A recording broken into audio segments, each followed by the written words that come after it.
रायज केन्या से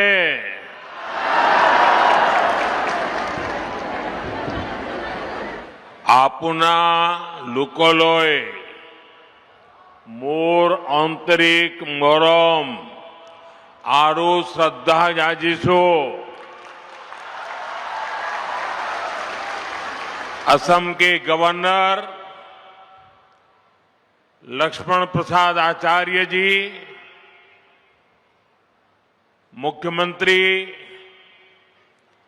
हेमंता बिस्वा शर्मा जी,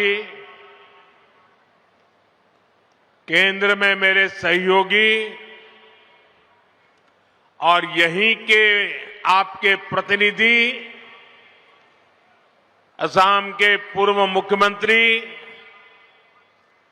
सर्बानंद सोनोवाल जी, असम सरकार के मंत्रीगण, सांसद, विधायक, अन्य महानुभाव और विशाल संख्या में आए हुए, हम सबको आशीर्वाद देने के लिए आए हुए मेरे सभी भाई और बहनों,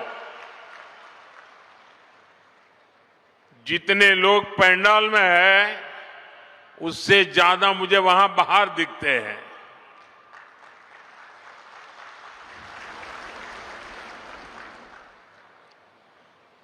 सोलुंग सुकापा और महावीर लसित बोरफुकन जैसे वीरों की ये धरती, भीमबर देवरी, शहीद कुशल कुंवर, मोरान राजा बड़ौसा, मालती मैम, इंदिरा मिरी, स्वर्गदेव सर्बानंद सिंह और वीरांगना सती साधनी की ये भूमि, मैं उजनी असम की इस महान मिट्टी को श्रद्धापूर्वक नमन करता हूं।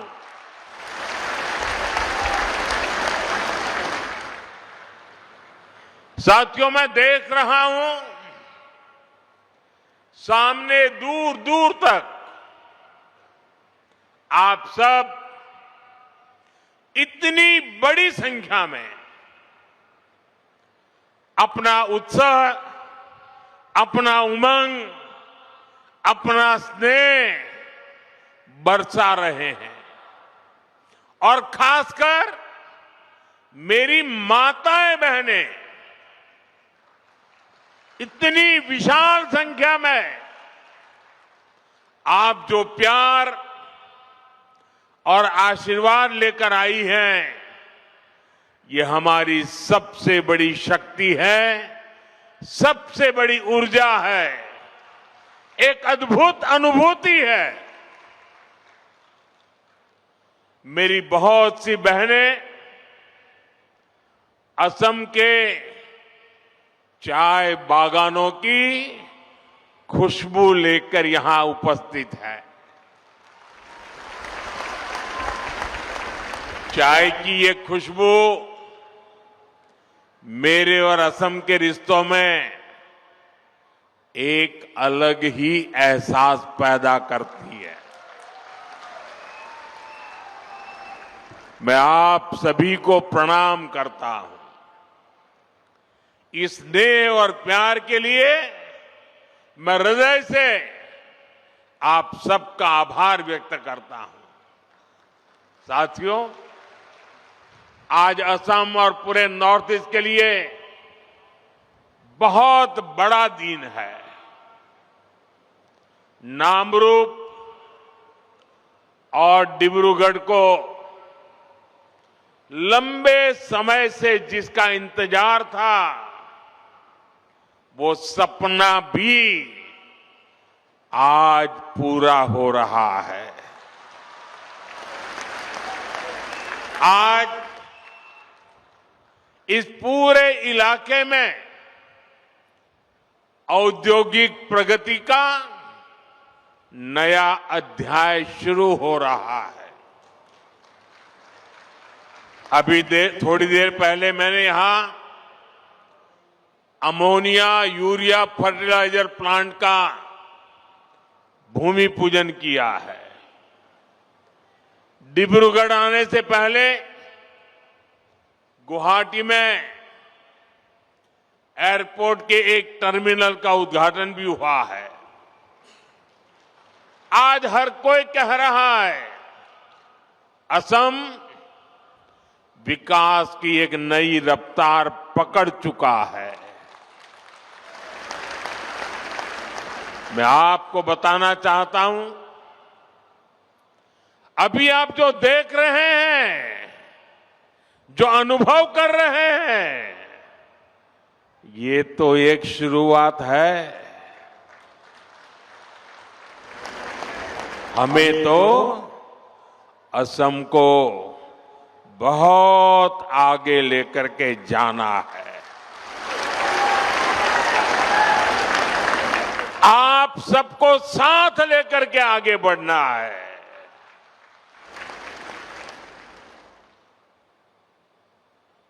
असम की जो ताकत और असम की भूमिका अहोम साम्राज्य के दौर में थी, विकसित भारत में असम वैसी ही ताकतवर भूमि बनाएंगे। नए उद्योगों की शुरुआत, आधुनिक इंफ्रास्ट्रक्चर का निर्माण, सेमीकंडक्टर्स, उसकी मैन्युफैक्चरिंग, कृषि के क्षेत्र में नए अवसर, टी गार्डन्स और उनके वर्कर्स की उन्नति, पर्यटन में बढ़ती संभावनाएं, असम हर क्षेत्र में आगे बढ़ रहा है। मैं आप सभी को और देश के सभी किसान भाई बहनों को इस आधुनिक फर्टिलाइजर प्लांट के लिए बहुत बहुत शुभकामनाएं देता हूं। मैं आपको गुवाहाटी एयरपोर्ट के नए टर्मिनल के लिए भी बधाई देता हूं। बीजेपी की डबल इंजन सरकार में उद्योग और कनेक्टिविटी की जुगलबंदी असम के सपनों को पूरा कर रही है और साथ ही हमारे युवाओं को नए सपने देखने का हौसला भी दे रही है। साथियों, विकसित भारत के निर्माण में देश के किसानों की, यहां के अन्नदाताओं की बहुत बड़ी भूमिका है। इसलिए हमारी सरकार किसानों के हितों को सर्वोपरि रखते हुए दिन रात काम कर रही है। यहां आप सभी को किसान हितैषी योजनाओं का लाभ दिया जा रहा है। कृषि कल्याण की योजनाओं के बीच ये भी जरूरी है कि हमारे किसानों को खाद की निरंतर सप्लाई मिलती रहे। आने वाले समय में ये यूरिया कारखाना ये सुनिश्चित करेगा। इस फर्टिलाइजर प्रोजेक्ट पर करीब 11,000 करोड़ रुपए खर्च किए जाएंगे। यहां हर साल 12 लाख मैट्रिक टन से ज्यादा खाद बनेगी। जब उत्पादन यही होगा तो सप्लाई तेज होगी, लॉजिस्टिक का खर्चा घटेगा। साथियों, नाम रूप की ये यूनिट रोजगार, स्वरोजगार के हजारों नए अवसर भी बनाएगी। प्लांट के शुरू होते ही अनेकों लोगों को यहीं पर स्थायी नौकरी भी मिलेगी। इसके अलावा जो काम प्लांट के साथ जुड़ा होता है, मरम्मत हो, सप्लाई हो, कंस्ट्रक्शन का बहुत बड़ी मात्रा में काम होगा, यानी अनेक काम होते हैं। इन सब में भी यहां के स्थानीय लोगों को और खास करके मेरे नौजवानों को रोजगार मिलेगा। लेकिन भाइयों बहनों, आप सोचिए, किसानों के कल्याण के लिए काम बीजेपी सरकार आने के बाद ही क्यों हो रहा है?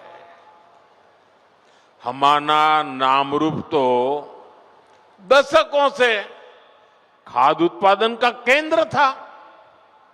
एक समय था जब यहां बनी खाद से नॉर्थ ईस्ट के खेतों को ताकत मिलती थी, किसानों की फसलों को सहारा मिलता था। जब देश के कई हिस्सों में खाद की आपूर्ति चुनौती बनी, तब भी नामरूप किसानों के लिए उम्मीद बना रहा। लेकिन पुराने कारखानों की टेक्नोलॉजी के समय के साथ पुरानी होती गई और कांग्रेस की सरकारों ने कोई ध्यान नहीं दिया। नतीजा ये हुआ कि नामरूप प्लांट की कई यूनिट्स इसी वजह से बंद होती गई।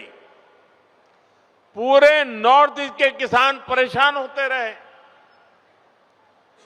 देश के किसानों को भी तकलीफ हुई, उनकी आमदनी पर चोट पड़ती रही,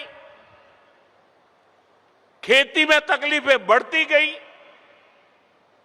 लेकिन कांग्रेस वालों ने इस समस्या का कोई हल ही नहीं निकाला। वो अपनी मस्ती में ही रहे। आज हमारी डबल इंजन सरकार कांग्रेस द्वारा पैदा की गई उन समस्याओं का समाधान भी कर रही है। साथियों, असम की तरह ही देश के दूसरे राज्यों में भी खाद की कितनी ही फैक्ट्रियां बंद हो गई थी। आप याद करिए, तब किसानों के क्या हालत थे। यूरिया के लिए किसानों को लाइनों में लगना पड़ता था, यूरिया की दुकानों पर पुलिस लगानी पड़ती थी, पुलिस किसानों पर लाठी बरसाती थी। भाइयों बहनों, कांग्रेस ने जिन हालातों को बिगाड़ा था, हमारी सरकार उन्हें सुधारने के लिए एड़ी चोटी की ताकत लगा रही है। और इन्होंने इतना बुरा किया कि 11 साल से मेहनत करने के बाद भी अभी मुझे और बहुत कुछ करना बाकी है। कांग्रेस के दौर में फर्टिलाइजर फैक्ट्रियां बंद होती थी, जबकि हमारी सरकार ने गोरखपुर, सिंदरी, बरौनी, रामागुंडम जैसे अनेक प्लांट शुरू किए हैं। इस क्षेत्र में प्राइवेट सेक्टर को भी बढ़ावा दिया जा रहा है। आज इसी का नतीजा है हम यूरिया के क्षेत्र में आने वाले कुछ समय में आत्मनिर्भर हो सके, उस दिशा में मजबूती से कदम रख रहे हैं। साथियों, 2014 में देश में सिर्फ 225 लाख मैट्रिक टन यूरिया का ही उत्पादन होता था। आपको आंकड़ा याद रहेगा? आंकड़ा याद रहेगा? आपने मुझे काम दिया 10-11 साल पहले, तब उत्पादन होता था 225 लाख मैट्रिक टन। ये आंकड़ा याद रखिए। पिछले 10-11 साल की मेहनत में हमने उत्पादन बढ़ा करके करीब 306 लाख मैट्रिक टन तक पहुंच चुका है। लेकिन हमें यहां रुकना नहीं है, क्योंकि अभी भी बहुत करने की जरूरत है। जो काम उनको उस समय करना था नहीं किया, और इसलिए मुझे थोड़ा एक्स्ट्रा मेहनत करनी पड़ रही है। और अभी हमें हर साल करीब 380 लाख मैट्रिक टन यूरिया की जरूरत पड़ती है। हम 306 पर पहुंचे हैं, 70-80 और करना है। लेकिन मैं देशवासियों को विश्वास दिलाता हूं, हम जिस प्रकार से मेहनत कर रहे हैं, जिस प्रकार से योजना बना रहे हैं, और जिस प्रकार से मेरे किसान भाई बहन हमें आशीर्वाद दे रहे हैं, हम हो सके उतना जल्दी इस गैप को भरने में कोई कमी नहीं रखेंगे। और भाइयों बहनों, मैं आपको एक और बात बताना चाहता हूं। आपके हितों को लेकर हमारी सरकार बहुत ज्यादा संवेदनशील है। जो यूरिया हमें महंगे दामों पर विदेशों से मंगाना पड़ता है, हम उसकी भी चोट अपने किसानों पर नहीं पड़ने देते। बीजेपी सरकार सब्सिडी देकर वो भार सरकार खुद उठाती है। भारत के किसानों को सिर्फ 300 रुपये में यूरिया की बोरी मिलती है। उस एक बोरी के बदले भारत सरकार को दूसरे देशों को, जहां से हम बोरी लाते हैं, करीब करीब 3,000 रुपया देना पड़ता है। अब आप सोचिए, हम लाते हैं 3,000 में और देते हैं 300 में। ये सारा बोझ देश के किसानों पर हम नहीं पड़ने देते। ये सारा बोझ सरकार खुद भरती है, ताकि मेरे देश के किसान भाई बहनों पर बोझ ना आए। लेकिन मैं किसान भाई बहनों को भी कहूंगा कि आपको भी मेरी मदद करनी होगी। और वो मेरी मदद है इतना ही नहीं, मेरे किसान भाई बहन आपकी भी मदद है, और वो है ये धरती माता को बचाना। हम धरती माता को अगर नहीं बचाएंगे तो यूरिया की कितने ही थैले डाल दे, ये धरती मां हमें कुछ नहीं देगी। और इसलिए जैसे शरीर में बीमारी हो जाए तो दवाई भी हिसाब से लेनी पड़ती है। 2 गोली की जरूरत है, 4 गोली खा लें तो शरीर को फायदा नहीं, नुकसान हो जाता है। वैसा ही ये धरती मां को भी अगर हम जरूरत से ज्यादा, पड़ोस वाला ज्यादा बोरी डालता है इसलिए मैं भी बोरी डाल दूं, इस प्रकार से अगर करते रहेंगे तो ये धरती मां हमसे रूठ जाएगी। यूरिया खिला खिला करके हमें धरती माता को मारने का कोई हक नहीं है।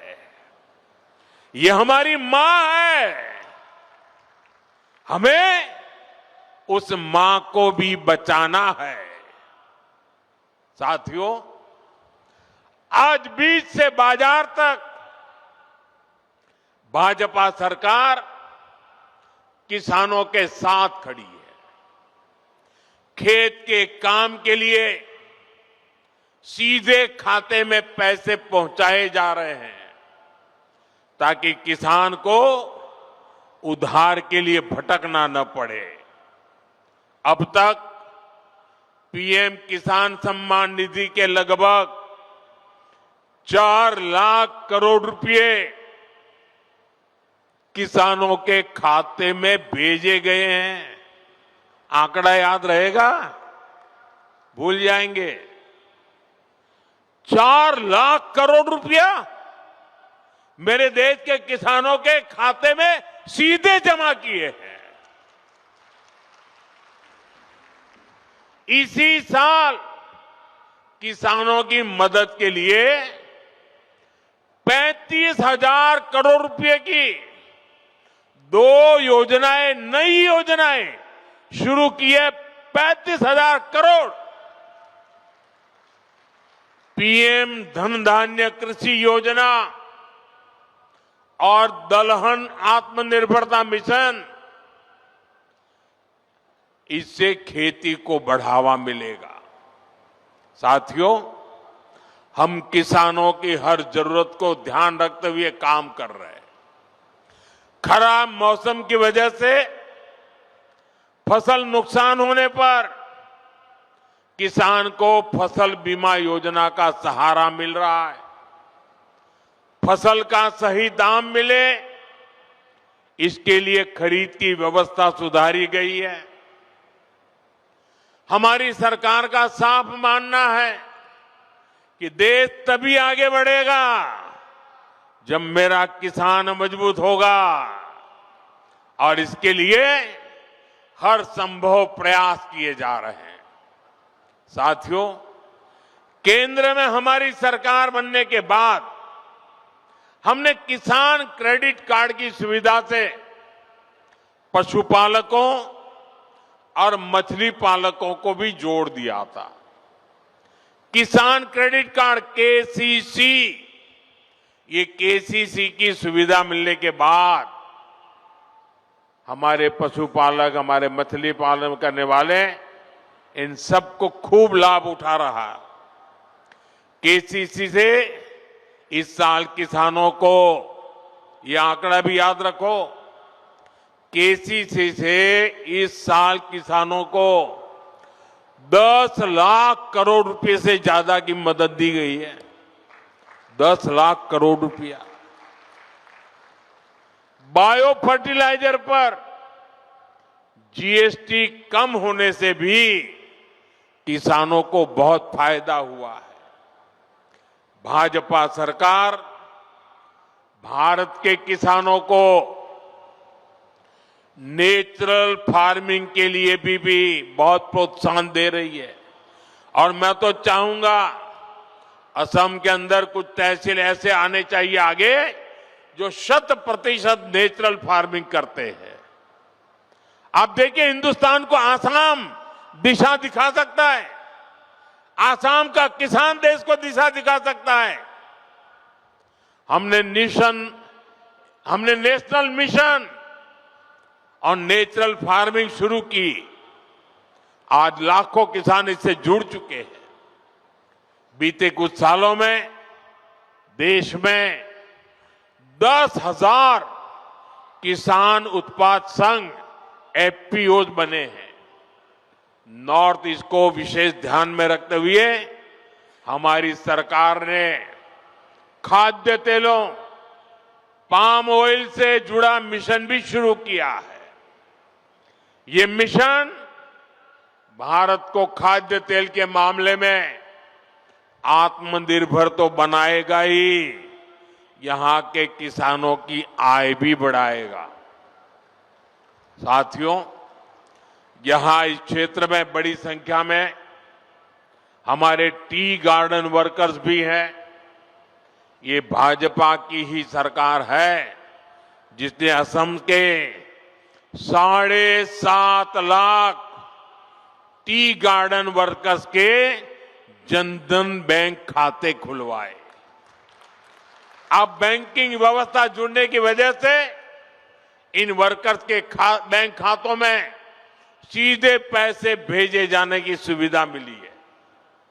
हमारी सरकार टी गार्डन वाले क्षेत्रों में स्कूल, रोड, बिजली, पानी, अस्पताल की सुविधाएं बढ़ा रही है। साथियों, हमारी सरकार सबका साथ, सबका विकास के मंत्र के साथ आगे बढ़ रही है। हमारा ये विजन देश के गरीब वर्ग के जीवन में बहुत बड़ा बदलाव लेकर आया है। पिछले 11 वर्षों में हमारे प्रयासों से, योजनाओं को धरती पर उतारने के कारण 25 करोड़ लोग, यह आंकड़ा भी याद रखना, 25 करोड़ लोग गरीबी से बाहर निकले हैं। देश में एक नियो मिडिल क्लास तैयार हुआ है।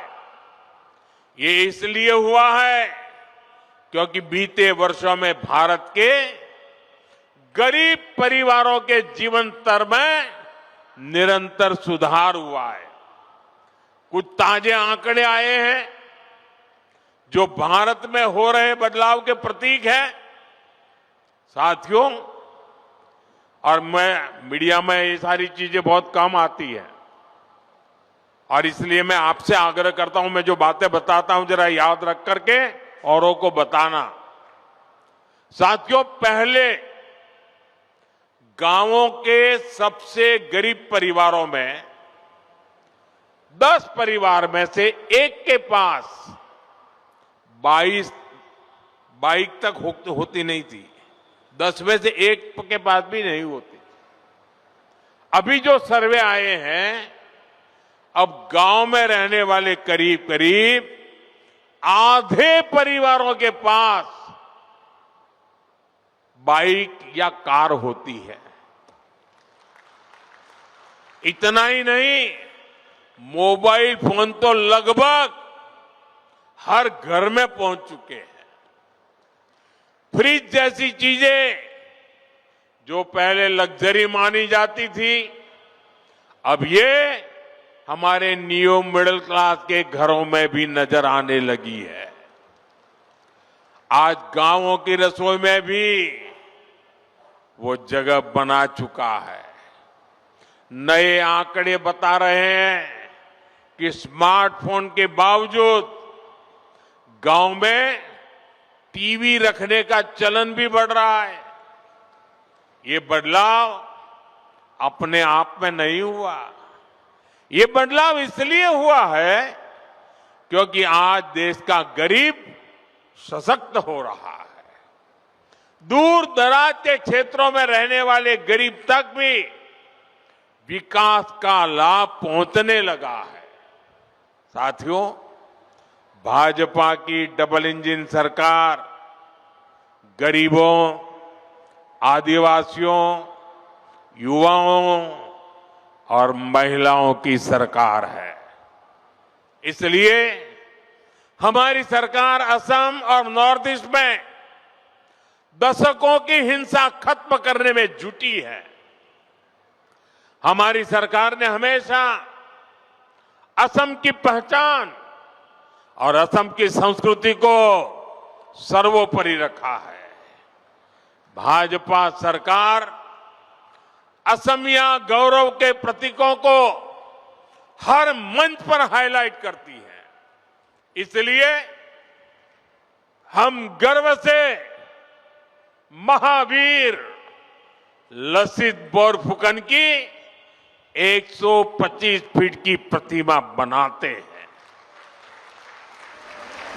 हम असम के गौरव भूपेन हजारिका की जन्म शताब्दी का वर्ष मनाते हैं। हम असम की कला और शिल्प को, असम के गोमोशा को दुनिया में पहचान दिलाते हैं। अभी कुछ दिन पहले ही रशिया के राष्ट्रपति श्रीमान पुतिन यहां आए थे। जब दिल्ली में आए तो मैंने बड़े गर्व के साथ उनको असम की ब्लैक टी गिफ्ट किया था।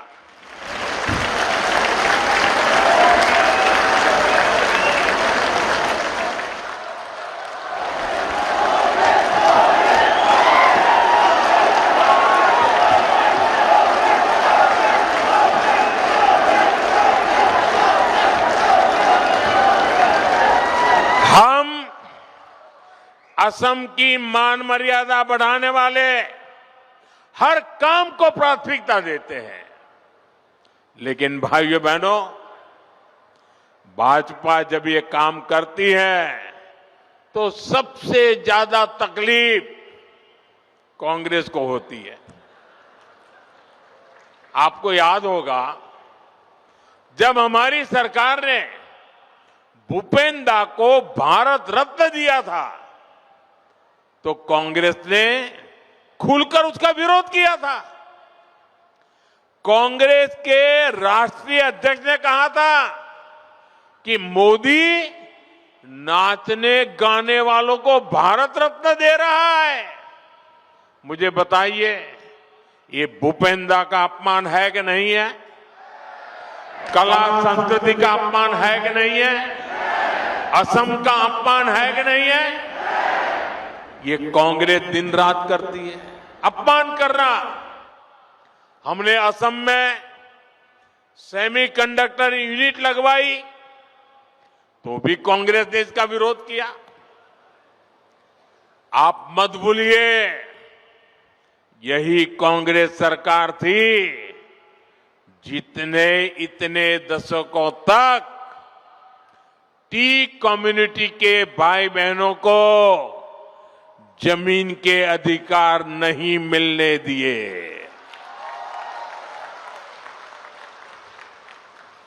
बीजेपी की सरकार ने उन्हें जमीन के अधिकार भी दिए और गरिमापूर्ण जीवन भी दिया।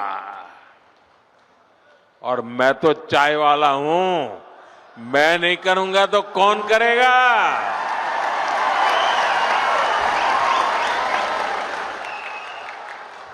ये कांग्रेस अब भी देश विरोधी सोच को आगे बढ़ा रही है। ये लोग असम के जंगल, जमीन पर उन बांग्लादेशी घुसपैठियों को बसाना चाहते हैं जिनसे उनको वोट बैंक मजबूत होता है। आप बर्बाद हो जाए, उनको इनकी परवाह नहीं है, उनको अपनी वोट बैंक मजबूत करनी है। भाइयों बहनों, कांग्रेस को असम और असम के लोगों से, आप लोगों की पहचान से कोई लेना देना नहीं है। इनको केवल सत्ता, सरकार और फिर जो काम पहले करते थे वो करने में इंटरेस्ट है। इसलिए इन्हें अवैध बांग्लादेशी घुसपैठिए ज्यादा अच्छे लगते हैं। अवैध घुसपैठियों को कांग्रेस ने ही बचाया और कांग्रेस ही उन्हें बचा रही है। इसलिए कांग्रेस पार्टी वोटर लिस्ट के शुद्धिकरण का विरोध कर रही है। तुष्टीकरण और वोट बैंक के इस कांग्रेसी जहर से हमें असम को बचाकर रखना है। मैं आज आपको एक गारंटी देता हूं, असम की पहचान और असम के सम्मान की रक्षा के लिए भाजपा, बीजेपी फौलाद बनकर आपके साथ खड़ी है। साथियों, विकसित भारत के निर्माण में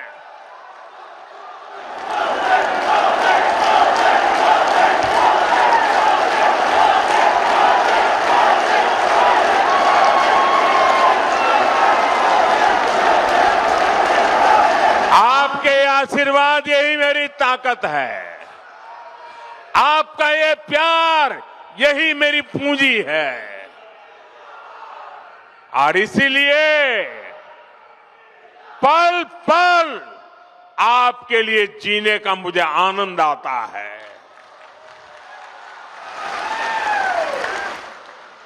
विकसित भारत निर्माण में पूर्वी भारत की हमारे नॉर्थ ईस्ट की भूमिका लगातार बढ़ रही है।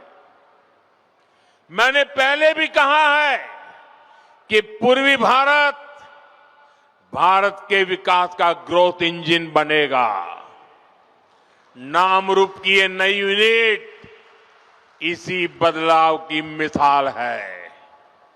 यहां जो खाद बनेगी वो सिर्फ असम के खेतों तक नहीं रुकेगी, ये बिहार, झारखंड, पश्चिम बंगाल और पूर्वी उत्तर प्रदेश तक पहुंचेगी।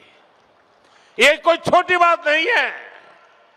ये देश की खास जरूरत में नॉर्थ ईस्ट की भागीदारी है। नामरूप जैसे प्रोजेक्ट ये दिखाते हैं कि आने वाले समय में नॉर्थ ईस्ट आत्मनिर्भर भारत का बहुत बड़ा केंद्र बनकर उभरेगा। सच्चे अर्थ में अष्टलक्ष्मी बनकर के रहेगा। मैं एक बार फिर आप सभी को नए फर्टिलाइजर प्लांट की बधाई देता हूं।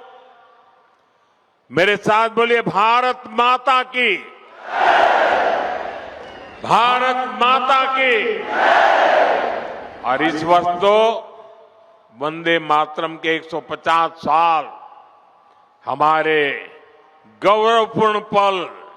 आइए हम सब बोले, वंदे वंदे वंदे वंदे वंदे वंदे वंदे वंदे वंदे